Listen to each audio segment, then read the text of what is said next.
Hello viewers, welcome back to Fazil Khan tutorial. आज के इस वीडियो में देखेंगे अपन फाइनेंशियल अकाउंटिंग 2 के शॉर्ट आंसर्स की थियरी जो आप लोगों को एग्जामिनेशन में आ सकती है। प्रॉब्लमेटिक की बात करें तो अपन शॉर्ट आंसर्स की अपन जो है सो लाइव सेशन जब मैं लेता हूँ आज उस टाइम पे जो है सो शॉर्ट आंसर्स भी मैं आप लोगों को डिस्कस करूँगा जो प्रॉब्लमेटिक में आ सकते हैं। आप लोग क्या करिए वो क्वेश्चन को प्रैक्टिस कर लीजिए, क्योंकि अपन जो लॉन्ग में पढ़े डैम श्योर वही जो है सो प्रॉब्लमेटिक में शॉर्ट में आधा थोड़े थोड़े चीज़ें पूछ के उन्हें सो आप लोग आसानी से कर ले सकते हैं। 1 से 2 बार प्रैक्टिस कर लिए तो सो अपने को देखो बिना टाइम वेस्ट करें अपन यूनिट 1 के शॉर्ट आंसर की थियरी में फर्स्ट क्वेश्चन है dishonour of bill.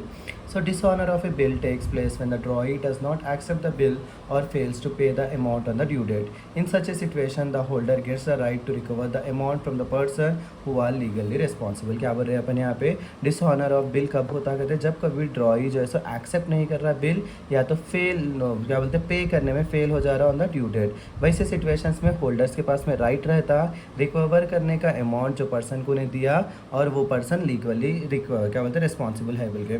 So types of dishonour में अपने पास 2 टाइप्स है। देखो, dishonour by non acceptance, dishonour by non payment. This occurs when the drawee refuses to accept the bill after it is presented for acceptance. It is generally happens before the due date. यहाँ पे क्या हो रहा है बोले, dishonour by non acceptance में ये occur होता है जब कभी ड्रॉई जो है सो रिफ्यूज़ कर रहा है एक्सेप्ट करना बिल आफ्टर ये प्रेजेंट कर रहे हैं अपन एक्सेप्टेंस के लिए। ये जनरली हैपन होता before the due date. Next क्या है अपना डिसऑनर बाय नॉन पेमेंट। ये अक्कर होता है जब कभी भी एक्सेप्टेड बिल जो है सो नॉट पेड होती drawee on the due date पे। राइट्स ऑफ द होल्डर, उस टाइम पे होल्डर के क्या राइट्स रहते हैं, होल्डर जो है सो रिकवर करना रहता है अमाउंट फ्रॉम द ड्रॉयर और एंडोर्सर। नोटिंग चार्जेस भी जो है सो क्लेम करता उन्हें, लीगल एक्शंस भी ले सकता लायबल पार्टीज के लिए। ये एक क्वेश्चन हो गया अपना रिन्यूएबल ऑफ बिल।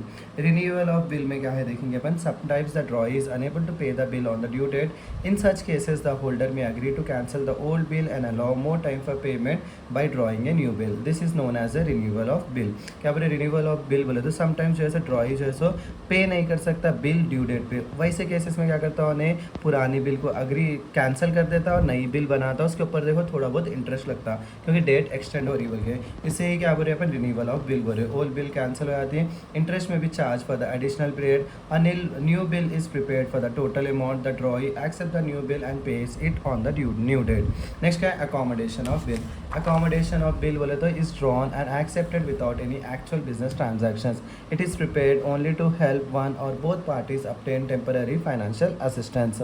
क्या बोले अकोमोडेशन ऑफ बिल का मतलब क्या है, ये ड्रॉ करते हैं और एक्सेप्ट करते हैं बिना कोई बिजनेस ट्रांजैक्शंस के। ये जो है सो प्रिपेयर करते हैं अपन ओनली हेल्प करने के लिए एक या कई सारे पार्टीज़ को जो ऑब्टेन करना चाह रहे फाइनेंशियल असिस्टेंस। मेन पर्पस रहता है अकोमोडेशन ऑफ बिल का कि रेस करना फंड्स बाय डिस्काउंट करके bill with a bank before its due date. No actual sale और purchase of goods takes place. Both parties जो है सो म्यूचुअली अग्री होते हैं हेल्प करने के लिए एक दूसरे को फाइनेंशियली। ये बिल जो है सो डिस्काउंट करते हैं अपन बैंक के साथ में, अमाउंट जो है सो रीपे करते हैं अपन due date by the party who receive the financial benefit. ये 3 आंसर से देखो, इससे हट के आप लोगों को देखो बिल ऑफ एक्सचेंज का क्वेश्चन आ सकता है आप लोगों को, बिल ऑफ एक्सचेंज या प्रॉमिसरी नोट। नेक्स्ट जो है सो अपने क्या features of bills of exchange बोल के शॉर्ट में ही पूछ सकता उन्हें। पूछा तो अपन ऑलरेडी लॉन्ग में वो आंसर पढ़े तो वही सेम चीज़ क्या करने का आपने शॉर्ट में लिख देगा। ऐसा आंसर पढ़ाया ना हमें बिल ऑफ एक्सचेंज का लॉन्ग में, जो वीडियो अवेलेबल है देखो बिल ऑफ एक्सचेंज। अगर बिल ऑफ एक्सचेंज शॉर्ट में आया समझो ये लिख देना, लॉन्ग में क्या बोलते हैं और प्रॉमिसरी नोट भी आया तो ये लिख दे सकते हैं। Features of bill of exchange बोल के आ रहा है समझो, पहले इंट्रोडक्शन लिखना, फीचर्स बोल के जो भी साइड हेडिंग्स है ना वो लाइन से लिख देना, आप लोग हो जाता इन केस आया तो। अगर शॉर्ट में क्योंकि आने के चांसेस रहते वो आंसर भी, उसीलिए मैं शॉर्ट में नहीं पढ़ाया सर वो नहीं आया बोल के नहीं समझना, अपना लॉन्ग में पढ़ लिया बोल के फिर से शॉर्ट में पढ़ना बेवकूफ़ी और टाइम ज़ाया होता, वही डायरेक्ट वही आंसर अपन शॉर्ट में लिख ले सकते हैं। Next unit number 2। Unit number 2 से फर्स्ट मोस्ट इंपॉर्टेंट है डेल क्रेडर कमीशन किसे कहते हैं। Del credere commission is an additional commission paid by the consignor to the consignee for taking the responsibility of recovering money from credit customers. Del credere commission क्या एक additional commission होता जो पे करता consignor consignee को और जो है सो उन्हें रिस्पॉन्सिबिलिटी रहता लेता रिकवर करना मनी बोल के क्रेडिट कस्टमर्स के पास में। ये पेड होता है in addition to the ordinary commission. ये कंसाइनी बियर करता loss arising from bad debts. Consignor जो है सो प्रोटेक्ट करता against loss due to non payment by customers. ये इंकरेज करता कंसाइनी को सेल करना गुड्स ऑन क्रेडिट कॉन्फिडेंटली। तो उन्हें उधार में भी बेचा तो क्या है लेना, पैसे क्या होते हैं अगर बेच रहा उन्हें उधार में तभी भी क्या करना उन्हें उधार के पैसे लेने की हिम्मत रखना बोल करके बोल रहे हैं। नेक्स्ट है ordinary commission. Ordinary commission normal commission होता है, कंसाइनर पे करता है कंसाइनी को for selling goods on his behalf. ये कैलकुलेट करता है as a percentage of sales. ये पेड करता है services render by the consignee. ये पेएबल है whether the sales are made for cash और क्रेडिट। ये ट्रीट करते हैं अपन as expense in the consignment account. Normal loss जो है सो लॉस होता है जो अक्कर होता है naturally during the handling, storage और ट्रांसपोर्टेशन ऑफ गुड्स। ये अवॉइडेबल है, अनअवॉइडेबल है नेचर में। ये अक्कर होता है due to evaporation, leakage, drying और वेस्टेज की वजह से। ये जो है सो प्रिवेंट नहीं कर सकते अपन नॉर्मल कंडीशंस में। नो सेपरेट अकाउंटिंग एंट्री जो है सो पास करते हैं अपन नॉर्मल लॉस के लिए।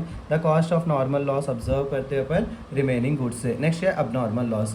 द अबनॉर्मल लॉस अक्कर होता है जब कभी भी अनएक्सपेक्टेड और अवॉइडेबल रीजंस होते हैं ड्यूरिंग कंसाइनमेंट। ये not a normal business loss रहता है। ये मे अराइज होता है due to fire, theft, accident, flood और नेग्लिजेंस। ये it can be avoided by taking proper care करे समझो अपन अवॉइड कर सकते हैं।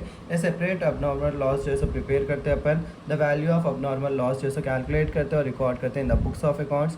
इंश्योरेंस क्लेम करते हैं if any are deducted while calculating the net loss. इतना लिखे तो बस है अपने को। और मैं इसमें से भी देखो 4 क्वेश्चन दिया आप लोगों को। इससे हट के देखो आप लोग कंसाइनमेंट के रिलेटेड क्वेश्चन पूछ सकता। जो अपन लॉन्ग में पढ़े difference between consignment and joint venture बोल के, कंसाइनमेंट का आया तो ये वहाँ से लिखना अपना, जॉइंट वेंचर का भी आया तो वहाँ से ही लिखना शॉर्ट में। सो यूनिट नंबर 3 के क्वेश्चंस नहीं लिया मैं, क्योंकि यूनिट नंबर 3 से 90% थियरी के टाइप के क्वेश्चंस नहीं आते। आए तो भी उन्हें जॉइंट वेंचर के रिलेटेड पूछता हूँ। जॉइंट वेंचर क्या है बोल के अपन जो लॉन्ग में पढ़े वही शॉर्ट में लिख ले सकते हैं अपना। नेक्स्ट क्या है, features of single entry system, unit number 4। तो single entry system is an incomplete method of accounting in which only a few financial transactions are recorded. It is mainly used by small business concerns. क्या बोले, single entry system एक incomplete method होता है accounting का जहाँ पर थोड़े ही अपन financial transactions record करते हैं। ये मेनली यूज़ करते हैं स्मॉल बिजनेस वाले। इसके फीचर्स क्या है, एक इनकम्प्लीट सिस्टम ऑफ अकाउंटिंग होता है। ये मेनली रिकॉर्ड करता है कैश ट्रांजैक्शंस और पर्सनल अकाउंट्स को। ये डज नॉट फॉलो करता dual aspect principle. Trial balance इसमें प्रिपेयर नहीं करते। फाइनल अकाउंट भी प्रिपेयर एक्यूरेटली नहीं होता। ये सिंपल और इकोनॉमिकल टू मेंटेन है। ये सूटेबल है small businesses with limited transactions वालों को। लिमिटेशंस क्या है, although the single entry system is simple and inexpensive, इसके पास कई सारे ड्रॉबैक्स है। ये डज नॉट प्रोवाइड करता अकाउंटिंग इन्फॉर्मेशन और जो है सो डिफिकल्ट रहता है डिटरमाइन करने के लिए exact financial position of the business. ये जो है सो रिकॉर्ड नहीं करता पूरे बिजनेस ट्रांजैक्शंस। ये ट्रायल बैलेंस प्रिपेयर नहीं करते। एरर्स और फ्रॉड्स डिफिकल्ट टू डिटेक्ट होता। एक्यूरेट प्रॉफिट और लॉस नहीं मालूम होता। फाइनेंशियल स्टेटमेंट्स रिलायबल नहीं रहते। Comparison of business performance difficult रहता। ये सूटेबल नहीं है लार्ज बिजनेस ऑर्गेनाइजेशंस के लिए। इतना लिखे तो हो गया। Next unit number 5। Unit number 5 में थोड़े क्वेश्चन ज़्यादा है, अच्छे से पढ़ो आप लोग। सो यूनिट नंबर 5 में जो है सो फर्स्ट क्वेश्चन है subscription. Subscription is a regular amount paid by members of A non-profit organization such as a club, school or association. It is one of the main source of recurring income for the organization. Subscription क्या है, एक regular amount है जो members पे करते हैं non profit organisation को, जैसे क्लब, स्कूल और एसोसिएशंस को। ये one of the main source होता है recurring income for the organization. ये जो है सो कलेक्टेड करते हैं अपन मंथली, क्वार्टरली और एनुअली फ्रॉम मेंबर्स। ये ट्रीटेड करते हैं अपन एक रेवेन्यू इनकम की तरह। Only the subscription related to current year जो है सो क्रेडिट होते हैं to the income and expenditure account. Outstanding और एडवांसेस जो है सो एडजस्ट करते हैं while preparing the final account. Next क्या है, ये हेल्प करता है ऑर्गेनाइजेशंस को मीट होने में day to day expenses. Life membership fee, life membership fee जो है एक अमाउंट होता है जो मेंबर ओनली ये पेड करते once to enjoy membership for his entire life. ये जनरली एक लार्ज अमाउंट रहता है जो रिसीव करते हैं ऑर्गेनाइजेशंस वाले। रिसीव करते हैं only once from a member. ये ट्रीट करते हैं अपन एक कैपिटल रिसिप्ट की तरह। ये ऐड करते हैं अपन कैपिटल फंड और लाइफ मेंबरशिप फंड में। ये जो है सो ये अपन ट्रीट नहीं करते एक regular income of the organisations की तरह। ये स्ट्रेंथन करता है financial position of the institution. Legacy एक अमाउंट होता है या प्रॉपर्टी होती है जो रिसीव करते हैं नॉन प्रॉफिट ऑर्गेनाइजेशंस वाले through a will after the death of a person. ये रिसीव करते हैं अपन as a gift from the deceased person's estate. बोले तो उन्हें बोलता है कि मेरे मरने के बाद में जो है सो मेरी प्रॉपर्टी जो है सो ये नॉन प्रॉफिट ऑर्गेनाइजेशन वालों को दे दो, बोल थोड़ा समझ जाओ। उसको क्या बोल रहे हैं अपन, लेगेसी बोल रहे हैं। ये कैपिटल रिसिप्ट होता है। ये जो है सो रिसीव करते हैं ओनली वंस। ये जनरली ऐड करते हैं कैपिटल फंड को। ये जो है सो if it is given for a specific purpose ये शुड बी यूज़ करते हैं अपन फॉर दैट पर्पस ओनली। ये इंक्रीज करता है capital of the organization. Donation जो है अमाउंट होता है जो रिसीव करते हैं अपन वॉलंटरीली फ्रॉम इंडिविजुअल्स और institutions without any expectation of return एक इंपॉर्टेंट सोर्स ऑफ फंड्स होता है फॉर नॉन प्रॉफिट ऑर्गेनाइजेशन के लिए। डोनेशन जो है सो जनरल भी हो सकते हैं, स्पेसिफिक भी हो सकते हैं। जनरल डोनेशन यूजुअली अपन ट्रीट करते हैं रेवेन्यू इनकम की तरह if they are of a small amount. जैसे कि अपन डोनेशंस देखो समटाइम्स क्या करते हैं अपन इनकम एंड एक्सपेंडिचर में लिख देते हैं, समटाइम्स इसमें लिखते हैं अपन बैलेंस शीट में लिखते हैं। सो अगर डोनेशन छोटे रहे समझो अपन क्या करते हैं उसको रेवेन्यू इनकम समझते हैं, अगर बड़े रहे समझो कैपिटल समझते हैं अपन। So specific donations are treated as capital receipts and used only for the specified purpose. Large donations जो लोग जनरली अपन ऐड करते हैं कैपिटल फंड को। डोनेशन हेल्प करते हैं ऑर्गेनाइजेशंस को कैरी आउट करने के लिए उसकी एक्टिविटीज़ और वेलफेयर प्रोग्राम्स। नेक्स्ट क्या है एंट्रेंस फ़ी।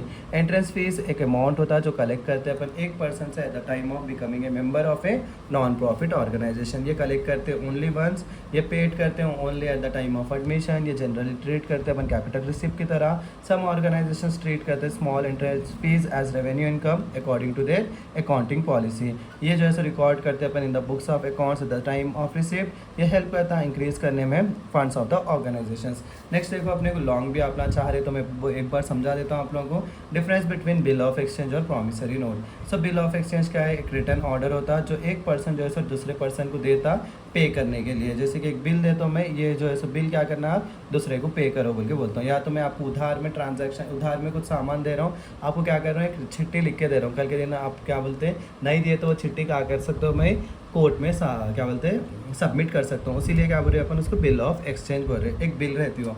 प्रॉमिसरी नोट क्या है, एक रिटर्न प्रॉमिस रहता जो एक पर्सन दूसरे पर्सन को पे करने के लिए देता मनी। इसके अंदर 3 पार्टीज रहते हैं, ड्रॉयर, ड्रॉई और पेई। इसके अंदर 2 पार्टीज रहते हैं, मेकर और पेई। ये कंटेन करता है एक अनकंडीशनल ऑर्डर टू पे, ये कंटेन करता है एक अनकंडीशनल प्रॉमिस टू पे। ये एक्सेप्टेंस करते हैं ड्रॉई इज नेसेसरी, यहाँ पे एक्सेप्टेंस नेसेसरी नहीं है।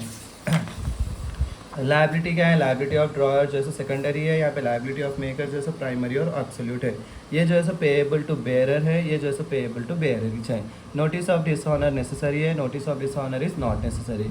Dryer has relation with ड्रॉई, maker directly deals with पेई। ड्रॉयर जो है क्रेडिटर रहता, मेकर जो है डेप्टर रहता।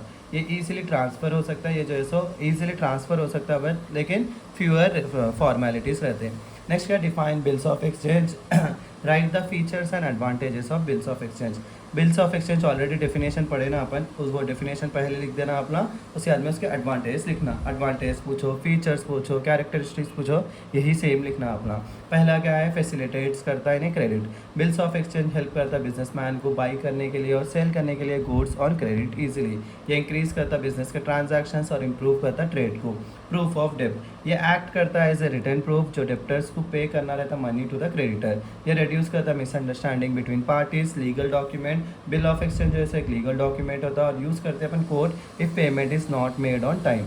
Fix date of payment, bill clearly mention करते हैं date of payment, bill pay जो है क्लियरली मेंशन करते हैं अपन डेट ऑफ पेमेंट। ये हेल्प करता है बोथ पार्टीज़ को मालूम होने के लिए कब जो है पेमेंट पे करना है बोले। डिस्काउंटिंग फैसिलिटी, ये जैसे if the holder needs money before maturity, बोले तो होल्डर्स को अगर पैसों की ज़रूरत है समझो इन्हें किससे डिस्काउंट कर ले सकता है, बिल को बैंक से कर ले सकता है और कैश रिसीव कर ले सकता है। नेक्स्ट है यूज़फुल रहता है फॉरेन ट्रेड में। बिल्स ऑफ एक्सचेंज जो है सो कॉमनली यूज़ करते हैं अपन इंटरनेशनल ट्रेड में ट्रांजैक्शंस के लिए, बिकॉज ये प्रोवाइड करते हैं सेफ्टी और trust between buyers and sellers. Easily transferable, bills can be easily transfer होते हैं एक पर्सन से दूसरे पर्सन बाय एंडोर्समेंट, ये है making them negotiable instrument. Next क्या है, यूनिट 2 से अपने को डिफरेंस बिटवीन जॉइंट वेंचर और कंसाइनमेंट। जॉइंट वेंचर क्या है, एक टेम्पररी बिजनेस अग्रीमेंट होता है बिटवीन 2 पार्टीज और मोर persons to earn profit.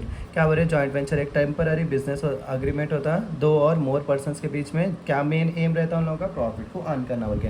Consignment एक अरेंजमेंट होता है जहाँ पे गुड्स जो है सो एक पर्सन से दूसरे पर्सन को सेंड करते सेल करने के लिए। पार्टीज जो है यहाँ पे कोवेंचर्स रहते हैं, यहाँ पे पार्टीज आर कॉल्ड कंसाइनर और कंसाइनी बोलते हैं। कोवेंचर्स जो है इक्वल पार्टनर्स रहते हैं, कंसाइनी जो है वर्क करता है एक एजेंट की तरह कंसाइनर के पास में।